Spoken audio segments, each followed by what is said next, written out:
Hello and कैसे हो आप सब लोग। मैं हूं आशीष और आप देख रहे हो बायोलॉजी वाला। मैं आपके लिए लेकर के आऊँ नई वीडियोस में हम पढ़ेंगे न्यूक्लिक एसिड बायोमोलिक्यूल चैप्टर हम 11th क्लास का पढ़ रहे हैं और साथ ही साथ हम इस चैनल पर 12th क्लास को भी कवर कर रहे हैं। एनसीईआरटी से बायोलॉजी हम पढ़ेंगे जो कि नीट 2024 में आपको बहुत काम आने वाला है। बस आपका सपोर्ट चाहिए, लगातार आप चैनल पर बने रहिए और आप ये वीडियोस देखते रहना क्योंकि ये आपके एग्जाम की जर्नी में बहुत ही महत्वपूर्ण होंगी। ठीक है ना, तो चलिए करते हैं शुरू आज की वीडियोस में कि हम बायोमोलिक्यूल चैप्टर से न्यूक्लिक एसिड वाले टॉपिक को कवर करेंगे। इसके बाद प्रोटीन का एक टॉपिक है उसको भी कवर करेंगे। वीडियो की लंबाई आपको पता है कितनी रहती है, तो हम शुरू करते हैं आज की वीडियो। स्टार्ट करते हैं न्यूक्लिक एसिड। इससे पहले हमने पढ़ लिया है न्यूक्लियोटाइड को। अगर आपने नहीं पढ़ा तो आप डिस्क्रिप्शन में जाकर के लिंक देख सकते हैं, वहाँ पर आपको वीडियो मिल जाएंगी। वहाँ पर मैंने डाला हुआ है, मतलब प्रॉपर डाला हुआ है वहाँ पर आपको प्रॉपर दिक्कत नहीं होगी, आराम से मिल जाएगी वीडियो। तो आपको जाकर के देखनी है बस, जिसमें कि आपको न्यूक्लियोटाइड वाले टॉपिक को पहले पढ़ना होगा, उसके बाद ये समझ में आएगा। तो जिन्होंने पहले देख रखी है उनके लिए बहुत बहुत सही रहेगा। चलिए करते हैं शुरू। हेडिंग है न्यूक्लिक एसिड। तो देखते हैं भाई, यहां लिखा है the other type of macromolecule that one would find in the acid insoluble fraction of any living tissue. मैं आपको बता दूं पहले वाली एनसीईआरटी में इसके बाद एक बार और न्यूक्लिक एसिड का टॉपिक हुआ करता था जो कि अब काट दिया गया है। तो इसी में ही जितना भी हो सकता है कवर करना है, हमें समझना भी यहीं पर होगा। ठीक है ना। तो लिखा है दीज आर पॉलीन्यूक्लियोटाइड। तो ये ध्यान रखना, ये क्या होते हैं आपके पॉलीन्यूक्लियोटाइड्स होते हैं। And together with the polysaccharides and polypeptides these comprise the true macromolecular fraction of any living tissue. तो ध्यान रखना, जो मैक्रोमोलिकुलर फ्रैक्शन है किसी भी लिविंग टिश्यू का, उसमें ये आते हैं। उसमें आपको पता है पॉलीपेप्टाइड्स आते हैं, उसमें पॉली कार्बोहाइड्रेट मतलब जो आप कार्बोहाइड्रेट पॉलीसेक्राइड्स आते हैं और पॉलीन्यूक्लियोटाइड आते हैं। ठीक है ना, डीएनए और RNA. And for nucleic acid the building block of A nucleotide. यहाँ पर आपको पता आया था मैंने पहले भी कि न्यूक्लियोटाइड जो होता है वो इसका बिल्डिंग ब्लॉक होता है। एक न्यूक्लिक एसिड की चेन को बनाने के लिए न्यूक्लियोटाइड्स जो होते हैं वो चेन के फैशन में जुड़ते हैं। कैसे जुड़ते हैं अभी हम पढ़ेंगे। A nucleotide has a 3 chemical distinct component. One is heterocyclic compound जो आपको पहले पढ़ाया था। हेट्रोसाइक्लिक कंपाउंड आपको पता है एडेनिन, ग्वानिन, साइटोसिन, थाइमिन, ये सब होते हैं। मतलब these are the nitrogen bases. जो हेट्रोसाइक्लिक रिंग्स होते हैं वो आपने पहले पढ़ लिया है। The second is a monosaccharides. एक पेंटोस शुगर होती है 5 कार्बन की जो कि एक मोनोसेक्राइड्स है। The third is a phosphoric acid H3PO4 जो कि यहाँ पर इनऑर्गेनिक फोस्फेट की तरह होता है। इन तीनों को मिला करके एक स्ट्रक्चर फॉर्म होती है, इसे न्यूक्लियोटाइड कहते हैं। फिर न्यूक्लियोटाइड की चेन बनती है, उसे न्यूक्लिक एसिड कहा जाता है। तो एक बार थोड़ा समझ लो फिर बाद में बात करते हैं। देखो मैंने पहले पढ़ाया था न्यूक्लियोटाइड, तो मैं एक न्यूक्लियोटाइड यहाँ पर थोड़ा सा ड्रॉ करने की कोशिश करता हूँ। जैसे कि मान लीजिए आप, ये हमारा अगर हम बात करें तो ये हमारा पेंटोस शुगर है। तो ये हमारा पेंटोस शुगर है 5 कार्बन का, जिसमें कि आप देखोगे कि ये हमारा पेंटोस शुगर है। मैंने कहा था इसमें यहाँ पर कोई भी नाइट्रोजन बेस लगा हुआ है, मान लो कोई भी हो सकता है, एडेनिन, गुआनिन, साइटोसिन, थाइमिन, जो भी।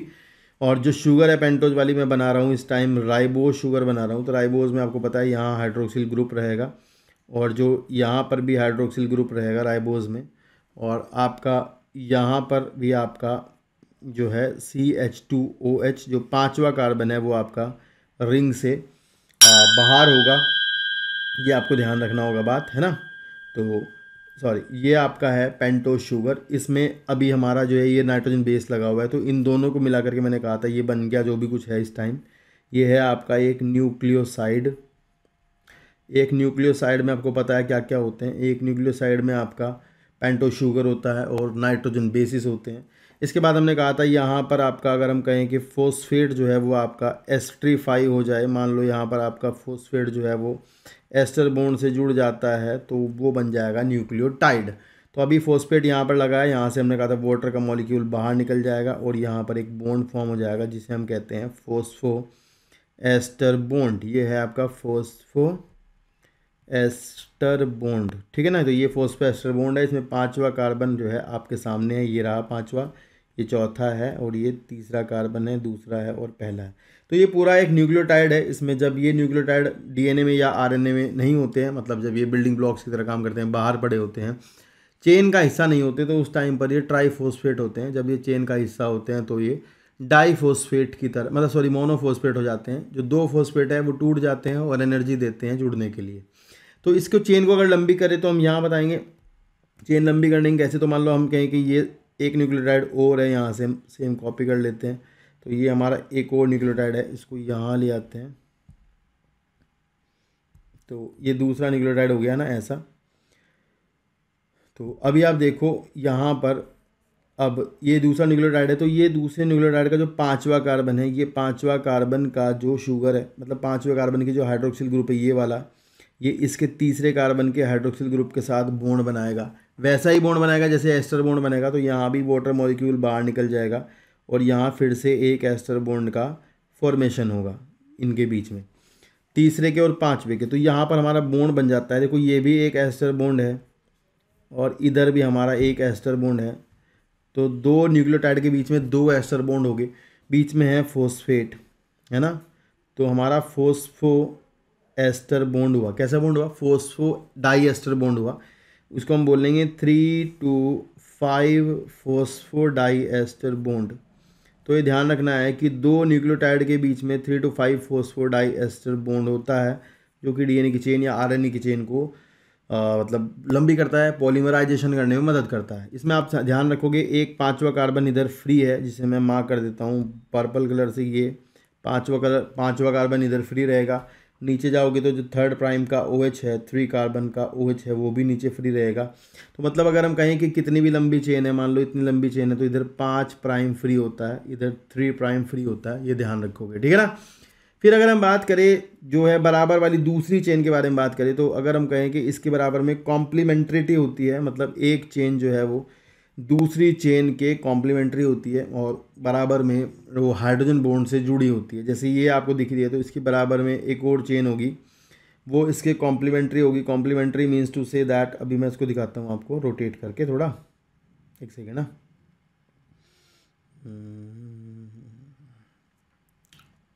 यार इसमें रोटेट करने का फंक्शन नहीं आ रहा है, तो सॉरी, इसको हटा देते हैं। तो मान लो ये चेन है ना, तो इस चेन में आप सोचो इधर भी बराबर में एक और चेन हो जाए, मान लो इधर साइड में एक चेन बन जाए, तो वो क्या होगी, उसकी पोलैरिटी जो उल्टी होगी, इधर 3 प्राइम होगा, इधर 5 प्राइम होगा, और ये नाइट्रोजन बेस होगा, ये दूसरे वाली के नाइट्रोजन बेस के साथ में हाइड्रोजन बॉन्ड से जुड़ा होगा। तो मतलब जो डीएनए आरएनए का डबल स्टैंडर्ड होगा, तो उसमें डबल स्टैंडर्ड में ये जो हाइड्रोजन बॉन्डिंग होती है, इधर वाली चेन का जो नाइट्रोजन बेस है और दूसरे वाली चेन के जो नाइट्रोजन बेस है, उसके बीच में जो हाइड्रोजन बॉन्ड है, वो हाइड्रोजन बॉन्ड डीएनए की या आरएनए की स्ट्रक्चर को स्टेबिलिटी प्रोवाइड करते हैं, ठीक है ना। तो वो स्टेबिलिटी देते हैं। तो इसमें ऐसा होता है भी, मान लो अगर इधर एडेनिन है एक साइड पर, तो दूसरी साइड पर थायमीन होगा डीएनए में, एक तरफ ग्वानिन है तो उधर साइटोसिन होगा। एडेनिन और थायमीन के बीच में 2 हाइड्रोजन बॉन्ड होते हैं, ग्वानिन और साइटोसिन के बीच में 3 हाइड्रोजन बॉन्ड होते हैं। ये वाली बात है, 12th क्लास में रिपीट होगा फिर से, तो यहाँ भी थोड़ा थोड़ा जान लो तो कोई दिक्कत नहीं है, ठीक है ना। तो पर एक चेन दूसरी चेन के पैरेलल मतलब एंटी पैरेलल होती है, एक 5 से 3, एक 3 से 5 होती है, दोनों कॉम्प्लीमेंट्री टू ईच अदर होती है। अगर इधर एडेनिन उधर थायमीन होगा। डीएनए में अगर आरएनए है तो most of the time RNA single standard होता है, पर अगर आरएनए डबल स्टैंडर्ड है तो उसमें ए जो है वो यू से जुड़ता है, ये बस ध्यान रखोगे। ग्वानिन जो है बाकी साइटोसिन से ही जुड़ेगा। ये वाली बात आरएनए में थोड़ी डिफरेंट होगी अगर आरएनए डबल स्टैंडर्ड हुआ तो। वैसे नॉर्मली आरएनए जो है सिंगल स्टैंडर्ड होते हैं, तो ये डीएनए में ज़्यादा डबल स्टैंडर्ड डीएनए पाए जाते हैं, तो वो आपको पता लग गया कैसे होता है, ठीक है ना। बस ये ध्यान रखना, एक साइड 3 से 5 होगा, दूसरी साइड 5 से 3 होगा, मतलब दोनों चेन एक दूसरे के एंटी पैरेलल होती है और कॉम्प्लीमेंट्री होती है, ठीक है ना। तो ये हमारा स्ट्रक्चर बन जाता है इस तरह से, पॉलीन्यूक्लियोटाइड की चेन बन जाती है जो कि न्यूक्लिक एसिड बनाती है। अगर ये शुगर जो है हमारी आरएनए वाली है, जैसे हमने यहाँ राइबोज शुगर लिया हुआ है, तो ये हमारी राइबोज शुगर है। अगर हम यहाँ पर, आपको पता ही है, अगर यहाँ हाइड्रोजन कर देंगे तो ये हो जाएगा डीऑक्सी राइबोज शुगर, ठीक है ना। तो ये वाली बात भी ध्यान रखना। तो अभी हम जो है इसको राइबोज मान के ये आरएनए की चेन हमने बनाई है, और अगर ये डीएनए होता तो यहाँ शुगर जो है वो बस हाइड्रोजन जो है वो यहाँ पर हाइड्रोजन आती, शुगर जो है वो डीऑक्सी राइबोज शुगर हो जाती है ना। तो ये बातें हैं थोड़ी थोड़ी सी। अगर हम डीएनए की स्ट्रक्चर भी बना लें यहाँ तो वो भी बेहतर होगा, पर वो 12th क्लास में आएगा, यहाँ पर अभी काट दिया गया है टॉपिक, तो वहाँ पर पढ़ेंगे अच्छे से, ठीक है। चलिए तो एक बार इस लाइनों को पढ़ते हैं। लिखा क्या है? लिखा है as you notice in the figure 9.1 the heterocyclic compound in nucleic acid are the nitrogenous bases name adenine, guanine, uracil, cytosine, thiamine.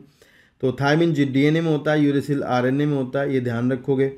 पीछे हमने पढ़ा भी दिया है। Adenine and guanine are substituted purines. तो मैंने कहा था जो नाइट्रोजन बेसिस हैं वो 2 तरह के होते हैं, एक प्यूरिन होता है, एक पायरिमिडिन होता है। प्यूरिन जबकि मतलब आपको पता है, मतलब 2 प्यूरिन्स होते हैं, एडेनिन और ग्वानिन प्यूरिन्स हैं, थायमिन और साइटोसिन और यूरेसिल पायरिमिडिन्स हैं, मतलब सब्स्टिट्यूटेड पायरिमिडिन्स हैं। पायरिमिडिन एक केमिकल स्ट्रक्चर होती है जिसमें सब्स्टिट्यूशन करके अलग अलग तरह के पायरिमिडिन बनते हैं, और इसी तरह से प्यूरिन भी बनते हैं। फिर लिखा है कि the skeletal heterocyclic ring is called purine and pyrimidine respectively. The sugar found in the polynucleotide is either ribose और 2' डीऑक्सीराइबोज. तो ये थोड़ा जानने वाली बात है. 2' डीऑक्सीराइबोज का मतलब ये है कि अगर मान लो शुगर आपकी राइबोज है, जैसे कि पहले भी बता दिया है, एक बार फिर से बता देता हूँ यहाँ पर. मान लो ये हमारी पेंटो शुगर है, तो इसमें पहला कार्बन ये है, दूसरा, तीसरा, चौथा, पांचवा रिंग से बाहर होगा. तो इसमें यहाँ दूसरे कार्बन पर अगर OH है तो ये शुगर है राइबोज, अगर यहाँ H है तो डीऑक्सी राइबोज होगा. तो ये बस इसलिए लिखा है कि 2' राइबोज डीऑक्सी राइबोज DNA में होता है और उसे डीऑक्सी राइबोज शुगर कहते हैं, और RNA में होता है राइबोज शुगर. ये 2' ध्यान रख लेना बेटा, है ना. चलो फिर लिखा है nucleic acid containing deoxyribose is called the deoxyribonucleic acid DNA while that which contain ribose is called the RNA. तो यहाँ देखो इससे ज़्यादा दिया नहीं है, हमने जान लिया काफ़ी ज़्यादा, बहुत है इतना ही, ठीक है ना. चलो नेक्स्ट है स्ट्रक्चर ऑफ प्रोटीन. तो अभी ये प्रोटीन की स्ट्रक्चर देखते हैं. तो हमने पीछे पढ़ा है प्रोटीन क्या होती है. प्रोटीन आपकी पॉलीपेप्टाइड्स होते हैं, और आपकी प्रोटीन जो है वो अमीनो एसिड्स की बनी होती है, जिसमें डिफरेंट एक मैनर में प्रोटीन के अंदर अमीनो एसिड लगे होते हैं. सभी अमीनो एसिड्स जो है वो आपस में पेप्टाइड बॉन्ड के द्वारा जुड़े होते हैं और एक स्ट्रक्चर बनाते हैं, इसे पॉलीपेप्टाइड कहते हैं, पॉलीपेप्टाइड चेन. तो कई सारी पॉलीपेप्टाइड मिलकर के एक प्रोटीन बना सकते हैं. डिपेंड करता है प्रोटीन की स्ट्रक्चर कैसी है, प्रोटीन के अंदर कितनी पॉलीपेप्टाइड चेन है, कितनी पॉलीपेप्टाइड चेन है, ये वाली डिपेंड करती है बात. तो पर हम यहाँ देखेंगे कि प्रोटीन की स्ट्रक्चर कैसी कैसी हो सकती है, प्राइमरी, सेकेंडरी, टर्शरी, क्वाटरनरी, इस तरह से है. ठीक है, चलिए देखते हैं. हेडिंग है स्ट्रक्चर ऑफ प्रोटीन. काफ़ी अच्छा टॉपिक है, ध्यान से पढ़ना है, एक आधा सवाल बन जाएगा. ठीक है, लिखा है structure of protein. Protein as mentioned earlier are heteropolymers containing strings of amino acid. Structure of molecule means different things in different contexts. In inorganic chemistry, the structure invariably refers to the molecular formula NaCl, MgCl2, etc. Organic chemists always write a two-dimensional view of the molecule while the representing the structure of the molecule. Example: benzene, naphthalene, etc. तो आप तो बताइए, chemistry में तो हम 2D पर बात करते हैं केवल, है ना. केमिस्ट्री में 3D पर बात नहीं करते. यहाँ लिखा है फिजिक्स में अगर आप जाओगे तो फिजिक्स में चीज़ों को 3 डायमेंशनल व्यूज देखने पर बात चलती है. And molecular structure while biologist describe the protein structure at the 4 level. तो बायोलॉजी में जो है वो 4 लेवल तक प्रोटीन की स्ट्रक्चर देख सकते हैं. क्वाटरनरी प्रोटीन भी आपको दिखाई जाएगी. ठीक है ना. तो सबसे पहले बात होती है प्राइमरी स्ट्रक्चर की प्रोटीन की. तो अगर आपको मैं जरा सा रिकॉल करा दूँ कि मैंने कहा था कि अगर हम एक एमिनो एसिड की चेन देखेंगे तो उसका एक किनारे पर NH2 फ्री होगा, लास्ट में C डबल बॉन्ड O या फिर इधर हम NH3+ कहें, एक ही बात होगी.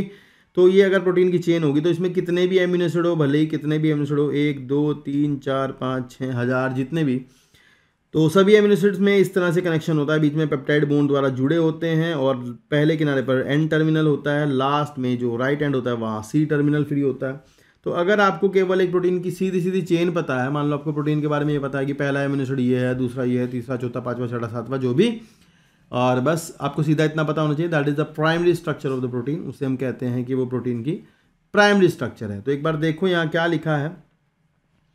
यहाँ लिखा है कि the positional information in A protein, the sequence of amino acid and the positional information in A protein and which is the first amino acid, which is the second, and is called as the primary structure. तो उसे हम कहते हैं primary structure and of a protein. A protein is imagined as a line. Protein एक line होती है जिसका एक किनारा जो है left hand first amino acid को दिखाता है, राइट हैंड जो है वो लास्ट एमिनो एसिड को दिखाता है. तो राइट हैंड जो है वो C टर्मिनल होता है, लेफ्ट हैंड है जो N टर्मिनल होता है. क्लियर है. चलो, तो यहाँ पर आपको देख भी सकते हैं पहली प्राइमरी स्ट्रक्चर दिखाई गई है जिसमें एक किनारे पर इधर की तरफ N टर्मिनल होगा, लास्ट में जो फ्री होगा वो C टर्मिनल होगा. और ये प्रोटीन की चेन है, एमिनो एसिड्स आपस में पॉलीपेप्टाइड, मतलब पूरी चेन जो है that is called as a polypeptide. और यू कैन से प्रोटीन, समझ रहे हो. प्रोटीन की शेप स्ट्रक्चर अलग अलग हो सकती हैं, पर जो बेसिक बात है प्रोटीन की वो पॉलीपेप्टाइड चेन सी होती है उसके अंदर. वो डिपेंड करता है कितने एमिनो एसिड के अलग अलग जगह पर अलग अलग होती है, ये भी एक बात है. तो यहाँ पर हमें मिलेगी एक chain, that is the primary structure of the protein. तो फिर उसके बाद आपको थोड़ा सा और जिक्र करते हैं, जैसे कि लिखा है secondary structure of the protein. तो यहाँ पर मैं सेकेंडरी स्ट्रक्चर के बारे में थोड़ी बात करता हूँ. नीचे शायद से डायग्राम है, नहीं है, अब तो कट गया है वो डायग्राम. यहाँ नीचे एक डायग्राम दिया गया था, तो उसमें पता क्या दिखाया था, उसमें ऐसे दिखाया था कि एक चेन है प्रोटीन की, वो ऐसे ऐसे ऐसे है. तो आप देख सकते हैं इसमें, मान लो मैं लिखता हूँ यहाँ पर N और यहाँ लिखता हूँ C. तो आप एक बात देखेंगे, ये प्रोटीन की चेन जो है वो है तो सीधी चेन ही, पर वो हेलिकली कॉइल्ड हुई है. उसने कॉइलिंग में भी आप देख सकते हो राइट हैंडेड कॉइल बनाया है, राइट हैंडेड कॉयल जो है यहाँ पर बनी हुई है, आप देख सकते हो ये राइट हैंडेड कॉयल। ये भी ध्यान रखना है कि प्रोटीनों में हमेशा राइट हैंडेड कॉयल बनती है, लेफ्ट हैंडेड कॉयल नहीं बनती है, ये भी एक बात है, जरूर ध्यान रखना, ठीक है ना। फिर है हमारा यहाँ पर राइट हैंडेड कॉयल के बाद ये आप देख सकते हो, एक बात मैं बता दूँ आपको जो यहाँ नहीं बताई गई है वो ये है कि यहाँ पर अगर पहला एमिनो एसिड होगा तो ब्लैक कलर लेते हैं, ये अगर मान लो हमारा पहला एमिनो एसिड है और ये मान लो दूसरा है यहाँ पर, और ये हमारा तीसरा है और यहाँ पर हमारा चौथा एमिनो एसिड है, like 1 like 2 like 3 like 4 amino acid, तो पहला एमिनो एसिड जो होता है बाबू, पहला एमिनो एसिड अपने से चौथे एमिनो एसिड के साथ, ये मैं मार्क करता हूँ, पहला एमिनो एसिड अपने से चौथे एमिनो एसिड के साथ यहाँ पर एक बॉन्ड बनाएगा यहाँ पर, and that is called as the hydrogen bond. वो क्या बनाएगा? Hydrogen bond. तो ये ध्यान रखना है कि पहला एमिनो एसिड अपने से चौथे एमिनो एसिड के साथ, किसी किसी किताब में 3.5 लिखा हुआ है तो ध्यान रखना 3.5 हो या 4 हो, मतलब 3.5 हो या फिर 4 हो, एक ही बात है। तो पहला एमिनो एसिड अपने से चौथे एमिनो एसिड के साथ में हाइड्रोजन बॉन्डिंग करता है और इस प्रकार से पूरी चेन जो है वो एक तरह से इस तरह से आपस में बंधी हुई नज़र आती है, और ये कहीं ना कहीं इस हेलिकली कॉइल्ड स्ट्रक्चर को स्टेबिलिटी प्रोवाइड करता है। इसकी वजह से स्ट्रक्चर स्टेबल होती है, और फंक्शनल स्ट्रक्चर जब बनती है प्रोटीन की तो वहाँ पर आपको ये देखने को मिलेगा, इसे हम बोलते हैं अल्फा हेलिक्स। क्या बोलते हैं? Alpha helix. तो ये ध्यान रखना है, alpha helix is the secondary structure of protein formed by the hydrogen bonding in between the first and the third and the fourth amino acid, ठीक है ना। ये सवाल है भाई, कर देना अगर आया तो, ठीक है। इसी तरह से प्रोटीन की सेकेंडरी स्ट्रक्चर में एक और चीज़ होती है, जैसे कि मान लो ये एक प्रोटीन की चेन है जो कि मैं ऐसे ऐसे बना रहा हूँ, लाइक इस तरह से। तो इसमें भी हमारा ये एन टर्मिनल है, इधर भी हमारा सी टर्मिनल है। एक और चेन में ड्रॉ करता हूँ, मान लो ये इस तरह से बराबर में, ये भी हमारा N2C है। और ये मान लो अगर ये एक ही चेन होती तो ये भी ऐसे घूम के मान लो इधर ऐसे गई होती, ये भी बात चल जाती। तो अभी क्या है, मान लो ऐसा है। तो अगर मान लो मैं कहूँ कि पहले वाली चेन जो आपको दिख रही है, ये वाली चेन जो है, ये वाली चेन जो है, इसके जो अमीनो एसिड है वो बराबर वाली चेन के साथ में हाइड्रोजन बॉन्डिंग कर रहे हैं, बराबर वाली चेन के साथ इस तरह से यूं हाइड्रोजन बॉन्डिंग कर रहे हैं और इस स्ट्रक्चर को स्टेबिलिटी प्रोवाइड कर रहे हैं, तो ये स्ट्रक्चर कहलाती हैं बीटा शीट। क्या कहलाती हैं? Beta sheet. तो ये ध्यान रखना है कि alpha helix and beta sheet, तो ये दोनों ही, मतलब अल्फा हेलिक्स और बीटा शीट। इसमें एक खास बात है कि ये बीटा शीट जो है 2 तरह की हो सकती है, इतना ज़्यादा यहाँ दिया नहीं है। पैरेलल हो सकती हैं और ये एंटी पैरेलल हो सकती हैं, मतलब 2 तरह की हो सकती हैं, ध्यान रखना है। तो beta sheet anti parallel, parallel हो सकती है। जैसे सिल्क फाइब्रोइन आप देखोगे, सिल्क केराटिन, ये सब बीटा शीट के एग्जाम्पल होते हैं। तो ये भी आपकी सेकेंडरी स्ट्रक्चर है। क्लियर है आपको बात? प्राइमरी स्ट्रक्चर है, सेकेंडरी में 2 आएंगे, अल्फा हेलिक्स पढ़ोगे, बीटा शीट पढ़ोगे, ठीक है। पढ़ लिया आपने, बस इतना ही जानना है कि यही जानना है। एक्चुअली सवाल जो आएगा वो ये आएगा कि जो आपकी सेकेंडरी स्ट्रक्चर्स हैं वो किस से स्टेबल होती हैं, तो आप बता दोगे कि वो हाइड्रोजन बॉन्डिंग से स्टेबल होती है, ठीक है ना। उसके बाद हम बात करें टर्शियरी स्ट्रक्चर की, तो टर्शियरी स्ट्रक्चर थोड़ा सा स्पेशल केस होता है, उसमें ध्यान रखना।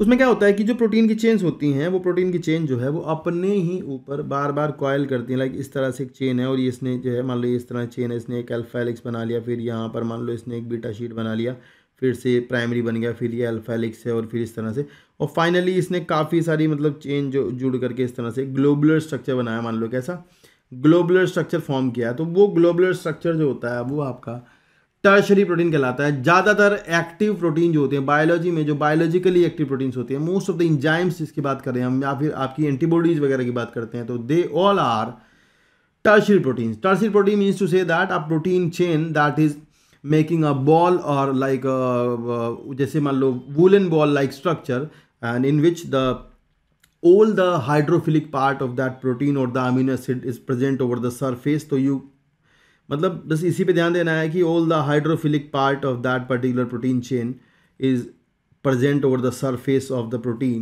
and the hydrophobic interactions are present inside the protein। तो inside the protein there are some also many interactions are present like peptide bonds, तो होंगे ही peptide bonds like covalent bonds, ठीक है। They are providing stability to this, and the disulfide bond is the main bond that is present between the tertiary proteins, and they are providing stability. If someone asks to you that the which bond provide the stability to the tertiary protein, then you will let him know about that. कि disulfide bond or peptide bond or covalent bond providing the stability to the protein। तो अगर option में दोनों हुए तो दोनों लगाने हैं। एक हुआ तो डाइसल्फाइड बॉन्ड आपसे पूछा जाएगा। तो जो आपको पता है प्रोटीन के बीच में जो सल्फर कंटेनिंग एमिनो एसिड होता है, सिस्टीन होता है एक्चुअली, जो प्रोटीन के बीच में होता है मोस्ट ऑफ द टाइम। तो सिस्टीन आपस में, मतलब यहाँ सिस्टीन है तो वो अंदर डाइसल्फाइड बॉन्ड बना लेगा दूसरे सिस्टीन के साथ में, और वो इस प्रोटीन को स्टेबिलिटी देगा। बहुत सारे interaction, van der Waals interaction, London forces, hydrophobic interaction, peptide bonds, covalent bonds, electrostatic interaction, ये सब जो है इसको कहीं ना कहीं स्टेबिलिटी देते हैं। पर ये ध्यान रखना है कि जो हाइड्रोफिलिक पार्ट होता है वो सरफेस पर आ जाता है। जैसे कि अमीनो एसिड्स की चेन होती हैं हाइड्रोफिलिक, वो सरफेस पर आ जाएंगी, और जितना भी हाइड्रोफोबिक होगा वो अंदर जाएगा। तो these are the tertiary proteins. और आपको यहाँ किताब में जो फोटो दिया उसको दिखाता हूँ, उसको देखो ध्यान से। ये अल्फा हेलिक्स दिख रहा होगा, ध्यान से देखना, ये अल्फा हेलिक्स दिखाई दे रहा होगा। अल्फा हेलिक्स में आपको बस इतना ध्यान रखना है जितना मैंने बताया कि alpha helix stabilise by the hydrogen bonding, ये भी ध्यान रखना है। और beta sheet also stabilise by the hydrogen bonding, ये ध्यान रखना है, beta pleated sheet. And the tertiary structure you can see like, देखो इसके अंदर आपको ध्यान से जूम करके देख सकते हैं, यहाँ पर तो आपको दिखेगा इसके अंदर बीटा शीट भी दिखाई दे रही होंगी, है ना। तो some time they form beta sheet. देखो एक ही प्रोटीन की चेन जो है वो कुछ कुछ कर सकती है, मतलब एक ही चेन कहीं पे तो प्राइमरी हो जाएगी। जैसे मान लो कहीं पे प्राइमरी रखी, देखो यहाँ पर उसने अल्फा हेलिक्स बनाया हुआ है, तो वो एक ही प्रोटीन की चेन कहीं बीटा शीट बना लेगी, कहीं वो अल्फा हेलिक्स हो जाएगी, और इस तरह से वो एक स्ट्रक्चर फॉर्म करती है जिसमें कि अंदर मेन जो बॉन्ड है दैट इज डाइसल्फाइड बॉन्ड। और यहाँ इन्होंने हाइड्रोजन लिखा है क्योंकि जो बीटा प्लेटेड शीट्स हैं वो हाइड्रोजन बॉन्ड से स्टेबल होती है, तो वो भी उसमें पाया जाएगा। और बाकी जितना भी हाइड्रोफिलिक पार्ट है वो सरफेस पर है, इसके बारे में यहाँ जिक्र नहीं हुआ है, पर आपको डाइसल्फाइड बॉन्ड का सवाल तो पेपर में आएगा ही। तो ये थोड़ा ध्यान रखना है, काफ़ी इंपॉर्टेंट सवाल है, मतलब ये प्लीज़ आप ये लर्न कर लेना, क्योंकि मेरे को लगता है आएगा ये पेपर में ना, और आना भी चाहिए, इंपॉर्टेंट है, ठीक है ना। उसके बाद आप देखते हो नीचे क्वाटरनेट प्रोटीन दिखाई है। तो मतलब मैं बताऊं आपको, क्वाटरनेट प्रोटीन कुछ और नहीं है। जैसे मान लो हीमोग्लोबिन की बात करें तो हीमोग्लोबिन जो है अल्फा स्क्वायर और बीटा स्क्वायर, मतलब 4 पॉलीपेप्टाइड चेन जो है वो आपकी हीमोग्लोबिन बनाती है, जिसमें कि हर एक पॉलीपेप्टाइड चेन खुद में एक टर्शियरी प्रोटीन हो सकती है, एक्टिव प्रोटीन हो सकती है, और मिल करके वो एक शेप, जैसे इन्होंने जो स्क्वायर टाइप की शेप बनाई है, अगर कोई स्क्वायर बनाए या फिर कोई रेक्टेंगल बनाए या फिर कोई क्यूब बनाए या फिर कोई प्लेट बनाए, या different kind of shapes of ले protein, that is called as the quaternary structure of the protein. तो ये हमें ध्यान रखना है बस, और बाकी ज़्यादा बातें नहीं है। तो ऊपर से पढ़ते हैं, अभी ऊपर इन्होंने क्या लिखा है और देखते हैं। तो यहाँ जैसे लिखा है कि the first amino acid is also called as the N terminal of amino acid, ये पहला एमिनो एसिड जो है एन टर्मिनल कहलाता है। आगे लिखा है कि the last amino acid is called as the C terminal, तो आपको पता होना चाहिए। नीट 2023 में ये सवाल आया था, तो ये भाई ध्यान रखना, 2023 में लाइन पेपर में लिखी हुई आई थी, इसको सही करना था, बस इतनी बात थी। कर दिया होगा, जिन्होंने नहीं किया वो दोबारा कर देना अगर आया तो। A protein thread does not exist throughout as an extended rigid rod, कभी भी प्रोटीन सीधी रेखा में नहीं पाया जाता। तो जैसे कि प्रोटीन का जो है जो चेन है वो आपकी एक हेलिक्स बना लेगी, जैसे कि वो रिवॉल्विंग स्टेरकेस लाइक जीना जो होता है चढ़ने का, वैसा बना लेगी। Of course only some portion of the protein thread are arrange in the form of helix, मतलब कह रहे कि पूरी चेन जो है वो है ऐसे ऐसे ऐसे अल्फा हेलिक्स, और फिर ये beta beta beta beta sheet, और फिर बीटा शीट और फिर अल्फा हेलिक्स प्राइमरी, इस तरह से पूरी चेन जो है वो अल्फा हेलिक्स नहीं होती, कहीं कहीं पे बीच में कोई पोर्शन अल्फा हेलिक्स होगा, कोई पोर्शन बीटा शीट होगा। ओके, लिखा है of course only some portion of the protein thread are arrange in the form of the helix in proteins only right, in NEET में आएगा, इसको मार्क कर लेना। Only right handed helix are observe, तो ये NEET में आने वाली लाइन है भाई, इसको जरूर मार्क कर लेना। Other reasons of the protein thread are folded into other form and in what is called as a secondary structure, and in addition the long protein chain is also folded upon itself like a hollow woollen. ये अच्छा लिखा है बहुत कि भाई जो बड़ी chain protein जो होती हैं वो एक होलो वुलन बॉल की तरह जो है अपने ऊपर चारों तरफ मतलब मुड़ जाती हैं, और giving rise to the tertiary structure, फिर टर्शियरी स्ट्रक्चर देती हैं।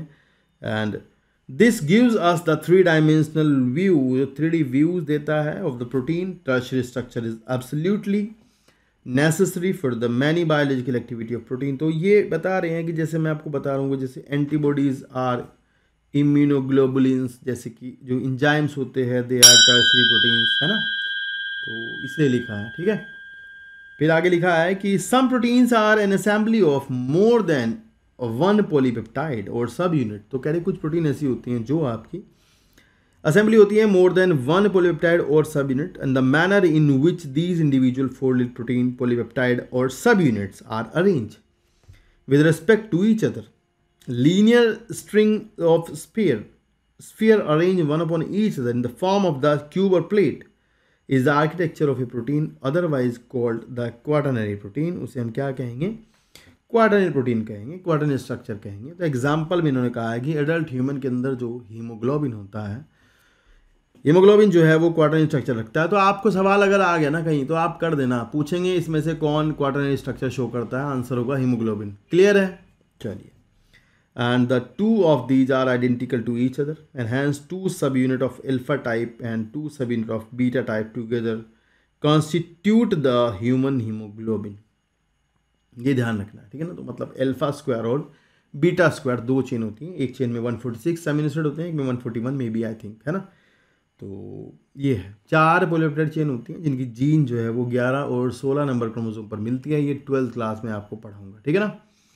तो ये था यहाँ तक का प्रोटीन वाला पार्ट. इसमें मतलब हमने जो बायोमोलिक्यूल वाला चैप्टर का जो पार्ट, जो मेन जो बायोमोलिक्यूल हिस्सा है वो पीछे कवर हो चुका है हमारा यहाँ तक. इसके बाद जो शुरू होगा दैट इज़ एंजाइम. तो ये एक अलग पोर्शन है इस चैप्टर का, एक अलग हिस्सा मान लो इसको. ये अलग से शुरू होने वाली चीज़ है, मतलब इसमें अलग बातें होंगी, वो पीछे अलग बात हुई है. तो होप सो आपको पिछला हिस्सा तो जरूर समझ में आया होगा.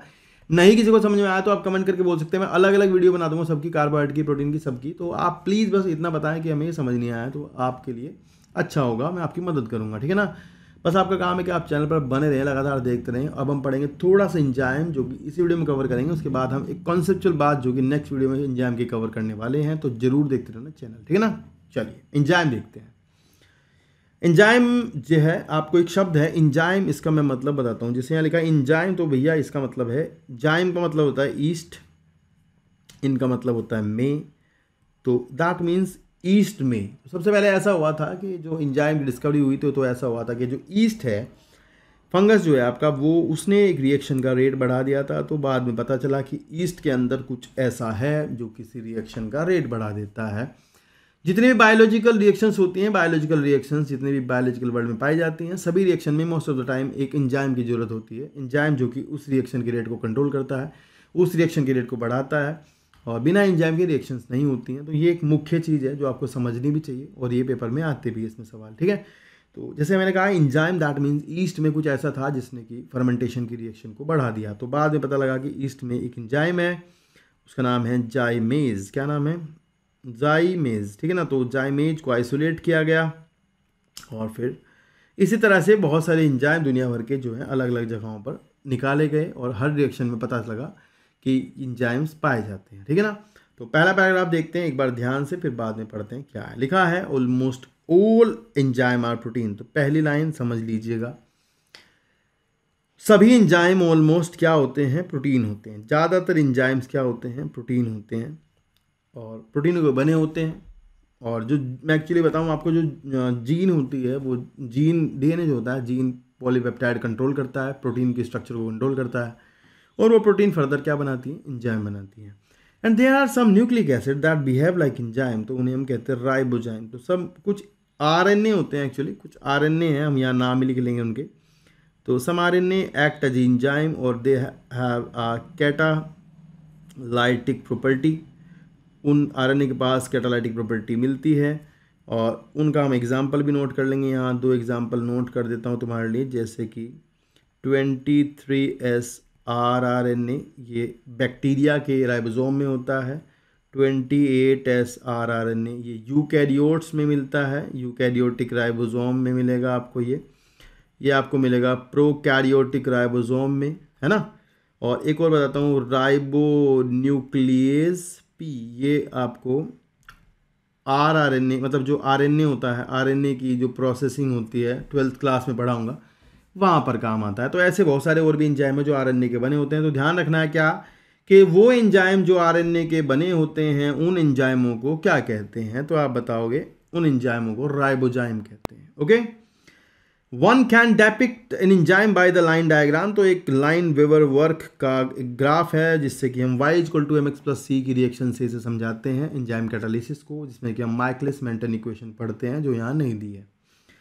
N enzyme like any protein has a primary structure that is amino acid. मतलब एंजाइम टर्शियरी प्रोटीन है, पर उसके अंदर प्राइमरी भी होगा, फिर उसके अंदर सेकेंडरी भी होगा, उसके अंदर अल्फा, हेलिक्स, बीटा शीट सब होगा.